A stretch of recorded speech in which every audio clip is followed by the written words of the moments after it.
When do you think Pulsechain mainnet will be launched? I don't think, me personally, again, I'm framing it just on my own investment thesis for me. And my investment thesis for me is I need to see people like Gamma DevOps. I need to see, people posting, as hidden as they choose to be about Reveal, but hey, I just got my validator set up. I'm ready to rock and roll, like that kind of thing. I think that the testnet window will be helpful because some of that content will come out. Richard will probably highlight, here's the testnet, here's what happened with the AMM fixer bot. Here, people will engage with platforms and things like that. But he made a point of highlighting in Hex that other people could put up front ends, that it was not dependent on a single front end.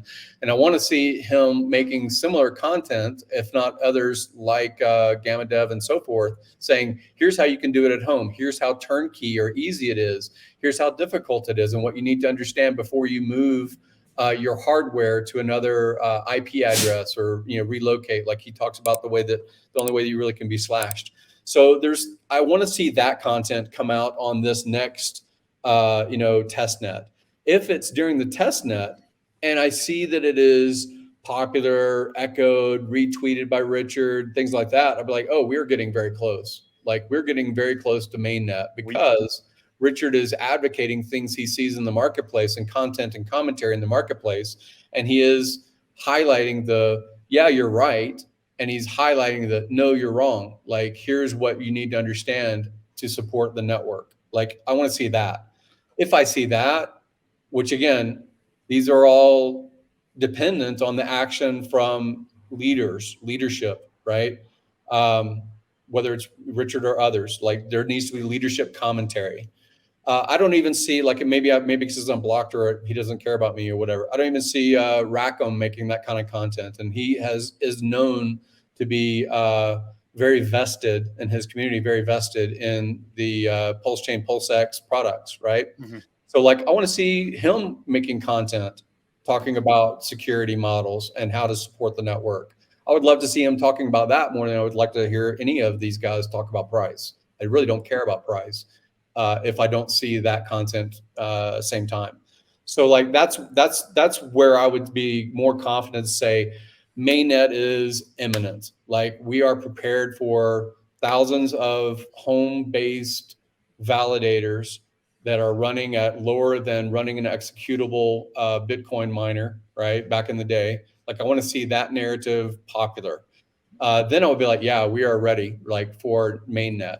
So I speculate and say that, that would take the minimum of like 3 months. That would be like my minimum of like, it's popular, it's known, we're all ready. People are posting their photos of their, their hardware set up in the corner of their gym or whatever it is, their business and stuff like that. Like I would love to see that. Then I'd be like, yeah, we're ready. Like I see it on the Chia people, they do it. Like I want to see it with us. So you're saying that the technical videos showing, and like those kinds of things will sort of be a catalyst for the mainnet launch.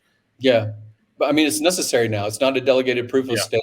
Before with DPoS, with HODL and it was just 33, right? Yeah, I mean there was this idea that you can stand in place of others and go into rotation and take someone else's spot. There was that thing because your delegation. But there was hardware requirements that were far and beyond what most people could do at their home. That wasn't really highlighted a lot by Richard or others. So now it's regular proof of stake. Now it's regular people running a gaming laptop that they just wipe. They start over. It's fairly minimal. If you want to buy brand new hardware, it's a fairly low capital cost. There you go. In your house, guys, run that node in your house. So what we need a date though. You have to give us a date.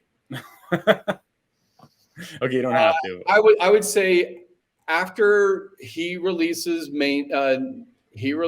testnet, and when is that? I would like to see a lot of that prep videos because testnet should have validators too. Like I would love to see him making more. And again, it's a requirement of the work of others. So maybe that's why he doesn't do it. We can speculate about why Richard isn't making a lot of content, but it'd be great signal that testnet is here, and then once testnet is actually accessible, you can go to a website and you can start moving coins around. and playing the speculation game on what people value as, you know, numbers on a screen versus numbers that impact your buying power. Like, you know, this is free movement. So there's a lot of people who take a lot of risks because nobody is looking over their shoulder to see their high score. Yeah. Okay. Right. So I would still, and again, I think that I don't think he's timing the market. Let me say that. I do think that when testnet happens, we need, I would think, 3 months.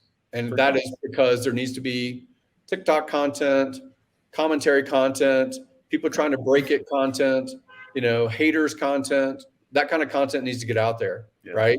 And right now we are starting effectively sort of from scratch on that issue. Johnny loves the TikTok content, by the way. Yeah. Okay, so that means I could infer it's days from now. So let's say V3 is in a week, so that means 3 months.